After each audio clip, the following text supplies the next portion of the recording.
नमस्कार, दोपहर समाचार में आपका स्वागत है।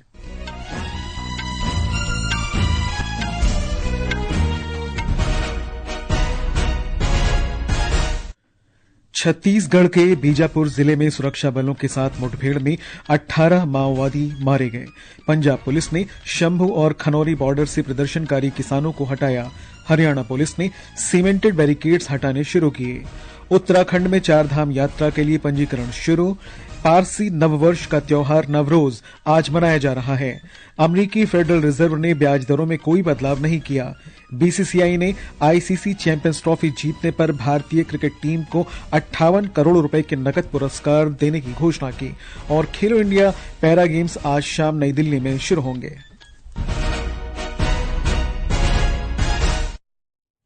दोपहर समाचार के साथ मैं निखिल कुमार। छत्तीसगढ़ के बीजापुर जिले में आज सुरक्षा बलों के साथ मुठभेड़ में 18 माओवादी मारे गए। इस घटना में जिला रिजर्व पुलिस का एक जवान भी शहीद हुआ। और जानकारी के लिए बात करते हैं छत्तीसगढ़ में हमारे संवाददाता विकल्प शुक्ल से। विकल्प जी निखिल, छत्तीसगढ़ में सुरक्षा बलों और माओवादियों के बीच ये जो मुठभेड़ हुई है, तो इसके बारे में आपके पास क्या नवीनतम जानकारी है? जी हाँ निखिल, मैं बताना चाहूंगा कि छत्तीसगढ़ में आज 2 मुठभेड़ हुई हैं। पहली मुठभेड़ जिसका हमने अभी जिक्र किया वो बीजापुर जिले में हुई है, और बीजापुर और दंतेवाड़ा जिले की जो सीमा है वहां पर जो जंगल है, तो सुरक्षा बलों को यह खुफिया इनपुट्स मिले थे कि वहां पे बड़ी संख्या में माओवादी मौजूद हैं, और उसके बाद वहां पर एक ऑपरेशन लॉन्च किया गया। और आज सुबह करीब 8 बजे से लगातार गोलीबारी चल रही थी, और अब तक जो मुठभेड़ स्थल है, जो घटना स्थल है, वहां से 18 माओवादियों के शव बरामद किए जा चुके हैं। हालांकि जो हमारे सूत्र हैं उन्होंने बताया कि यह संख्या बढ़कर अब 20 हो गई है, यानी उस मुठभेड़ में 20 माओवादी मारे जा चुके हैं। अभी हमारी जो ताजा जानकारी मिली है उसके अनुसार। इसके अलावा डिस्ट्रिक्ट रिजर्व गार्ड डीआरजी का एक जवान शहीद हुआ है। जो दूसरी मुठभेड़ हुई है वो कांकेर जिले में हुई है, और वहां पर नारायणपुर जिले का जो सीमावर्ती इलाका है वहां पर हुई इस मुठभेड़ में 4 माओवादी मारे गए हैं। तो इस तरह से निखिल, जो आज दोनों मुठभेड़ हुई हैं अलग अलग, उनमें कुल 24 माओवादी छत्तीसगढ़ में अब तक मारे गए हैं। मैं ये बताना चाहूंगा कि केंद्र सरकार ने यह संकल्प लिया है और वो प्रतिबद्ध है कि अगले वर्ष यानी वर्ष 2026 तक छत्तीसगढ़ को नक्सलवाद की समस्या से मुक्त करना है। और आज के जो दोनों ऑपरेशन हैं वो उसी दिशा में एक बहुत महत्वपूर्ण कदम है। जी निखिल, जानकारी के लिए धन्यवाद विकल्प। पंजाब पुलिस ने शंभू और खनौरी बॉर्डर से प्रदर्शनकारी किसानों को हटा दिया है। पंजाब पुलिस ने शंभू बॉर्डर के पंजाब की तरफ बचे हुए अस्थायी ढांचों को हटाने का काम फिर से शुरू कर दिया है। इधर हरियाणा पुलिस ने भी बैरिकेड्स हटाने शुरू कर दिए हैं। शंभू अंबाला रोड को साफ करने के लिए कंक्रीट के अवरोधों को हटाने के लिए जेसीबी मशीनों को लगाया गया है। ये मार्ग पिछले 1 वर्ष से बंद है। कृषि और किसान कल्याण राज्य मंत्री भागीरथ चौधरी ने आज कहा है कि केंद्र सरकार किसानों के कल्याण के लिए प्रतिबद्ध है और उसने वर्ष 2014 से उनके लिए कई कदम उठाए हैं। संसद से बाहर पत्रकारों से बातचीत करते हुए श्री चौधरी ने कहा कि सरकार ने पीएम किसान सम्मान निधि को लागू किया है और फसलों के न्यूनतम समर्थन मूल्य में वृद्धि की है। जैविक खेती को बढ़ाने की बात हो, प्राकृतिक खेती को बढ़ाने की बात हो, अनेक उपाय किए हैं, परंतु विपक्ष कभी किसान का आज तक भला नहीं किया इन्होंने। तो मोदी जी के नेतृत्व में मोदी जी चाह रहे हैं कि किसान के घर में खुशहाली आए, इसके लिए अनेक उपाय कर रहे हैं और करे जाएंगे, और इस देश के अन्नदाता को समृद्ध और खुशहाल करेंगे। पंजाब में उद्योगपतियों तथा जनता ने कल शाम हरियाणा के शंभू और खनौरी बॉर्डर से किसानों को हटाए जाने का स्वागत किया है। किसानों द्वारा बनाए गए अस्थायी ढांचे और वाहनों को हटा दिया गया है। हालांकि अभी राजमार्ग वाहन आवागमन के लिए नहीं खोला गया है। फसलों पर न्यूनतम समर्थन मूल्य और कुछ अन्य मांगों को पूरा करने के लिए किसानों द्वारा विरोध प्रदर्शन के कारण दोनों बॉर्डर 1 वर्ष से अधिक समय से बंद थे।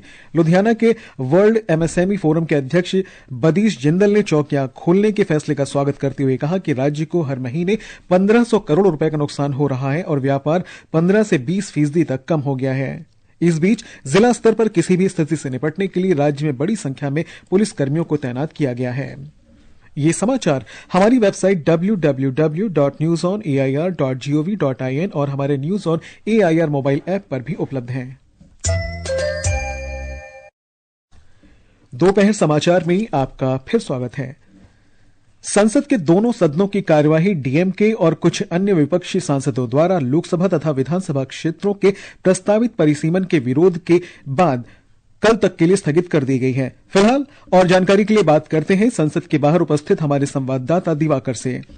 दिवाकर, आपके पास क्या ताजा जानकारी है और आज दिन भर की कौन कौन सी गतिविधियां रही हैं? निखिल, लोकसभा और विधानसभा सीटों के प्रस्तावित परिसीमन के मुद्दे पर आज लोकसभा और राज्यसभा दोनों में ही कार्रवाई कई बार बाधित रही। सुबह दोनों सदनों की बैठक शुरू होने से पहले तमिलनाडु के डीएमके और कांग्रेस के कुछ सदस्यों ने संसद भवन के मकर द्वार पर विरोध प्रदर्शन किया। इस मुद्दे पर संसद भवन में उनके विरोध का यह दूसरा दिन था। आज ये परिसीमन के खिलाफ नारे लिखे टी शर्ट पहने नजर आए और जब दोनों सदनों की बैठक शुरू हुई तो वे लोकसभा और राज्यसभा में भी टी शर्ट पहने नजर आए। डीएमके सांसदों के आचरण से लोकसभा अध्यक्ष नाराज दिखे और उन्होंने नारे लिखे कपड़ों पर आपत्ति जताते हुए कहा कि यह सदन के नियमों के खिलाफ है और उन्होंने डीएमके सांसदों से सदन से बाहर जाने को कहा। लेकिन डीएमके सांसदों ने शोर शराबा किया और जिसके बाद ओम बिरला ने सदन को दोपहर 12 बजे तक के लिए स्थगित कर दिया। जब सदन की कार्रवाई दोबारा शुरू हुई तो फिर यही नजारा देखने को मिला और अध्यक्ष को सदन को दोपहर 2 बजे तक के लिए स्थगित करना पड़ा। राज्यसभा में भी यही मुद्दा देखने को मिला और उच्च सदन को बार बार स्थगित करना पड़ा। इस मुद्दे पर सभापति जगदीप धनखड़ ने उच्च सदन के विभिन्न दलों के नेताओं के साथ बैठक भी की है, लेकिन ऐसा लगता है कि इस मुद्दे पर गतिरोध अभी भी बना हुआ है। हालांकि दोनों सदनों में विभिन्न मंत्रालयों से संबंधित लिखित जो प्रश्नों के जवाब हैं वह पटल पर रखे गए। लोकसभा में एक प्रश्न किसानों की आय बढ़ाने से संबंधित था, जिसमें सरकार ने खाद्य प्रसंस्करण मंत्रालय द्वारा किसानों के कल्याण के लिए लागू किए जा रहे योजनाओं पर प्रकाश डाला और इसमें बताया गया कि प्रधानमंत्री किसान संपदा योजना के तहत देश भर में 1000 से ज्यादा बुनियादी ढांचा परियोजनाओं को मंजूरी दी गई है, जिससे 5 लाख से अधिक किसानों को लाभ मिलने का अनुमान है। राज्यसभा में भी कई मंत्रालयों के प्रश्न जो है पटल पर रखे गए। एक प्रश्न फर्जी नौकरी रैकेट से संबंधित था और सरकार ने बताया कि विदेशों में नौकरी दिलाने का वादा करने वाले 3000 से अधिक अवैध एजेंटों की पहचान की गई और उनके खिलाफ कार्रवाई की है। निखिल, यदि आज सूचीबद्ध कार्यों की बात करें तो लोकसभा में जल शक्ति मंत्रालय और कृषि मंत्रालय से संबंधित अनुदान मांगों पर चर्चा होनी थी, जबकि राज्यसभा में गृह मंत्रालय के कामकाज पर चर्चा होनी थी, जो विपक्षी सांसदों खासकर डीएमके के सदस्यों के विरोध प्रदर्शन के कारण नहीं हो सका। निखिल, जानकारी के लिए धन्यवाद दिवाकर। केंद्रीय मंत्री प्रहलाद जोशी ने आरोप लगाया है कि डीएमके तमिलनाडु में अपनी विफलता को छिपाने के लिए संसद में परिसीमन का मुद्दा उठा रही है। संसद के बाहर पत्रकारों से बातचीत में श्री जोशी ने कहा कि केंद्र सरकार दक्षिण भारत के साथ अन्याय नहीं होने देगी और जनगणना के बाद परिसीमन की प्रक्रिया शुरू की जाएगी।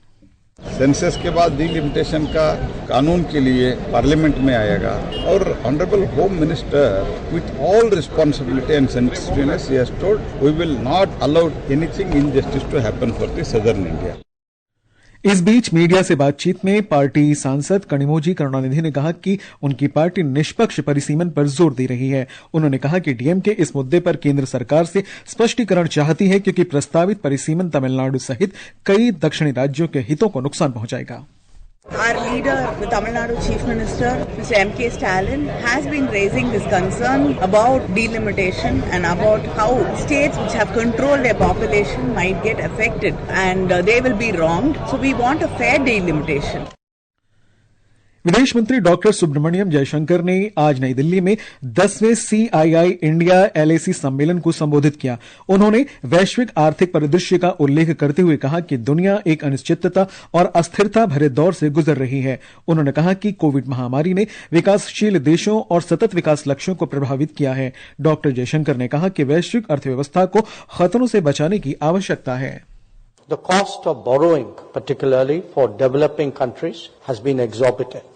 This challenging backdrop is the reality that we must recognize as we explore new forms of cooperation. Clearly, there is a need to de-risk the global economy from the dangers of over-concentration in any single geography.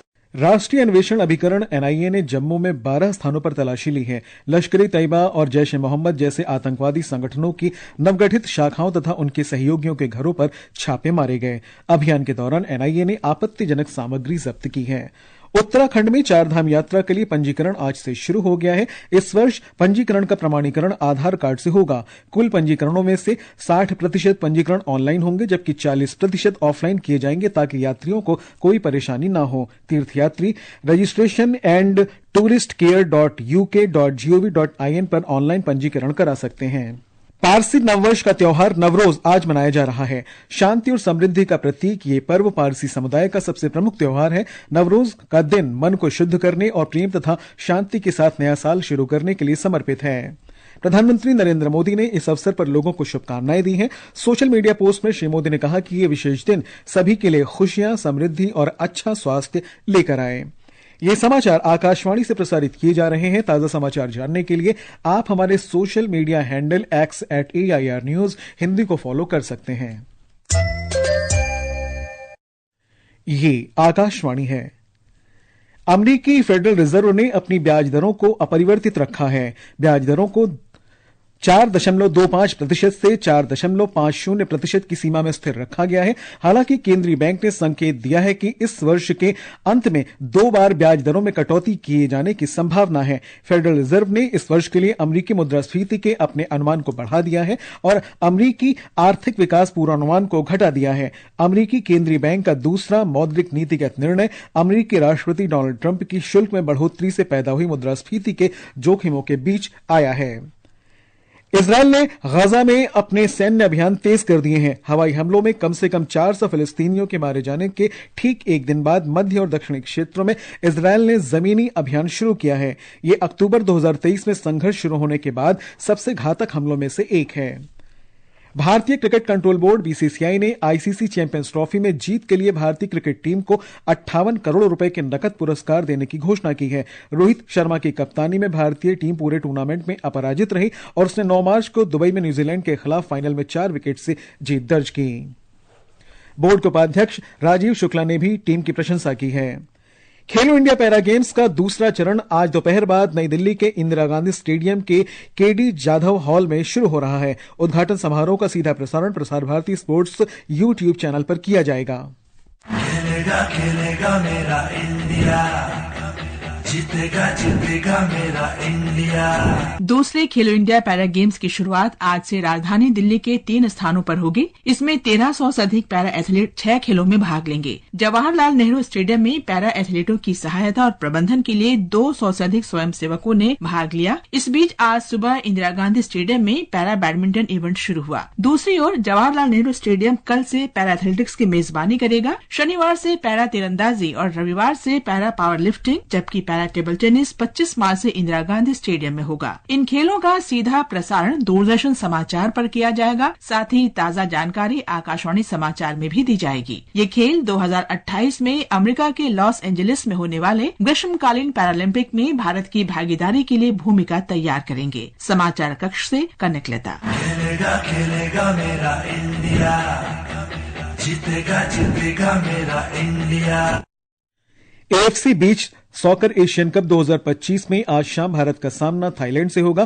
Thailand के पटाया में यह match भारतीय समय के अनुसार शाम 7 बजे से खेला जाएगा।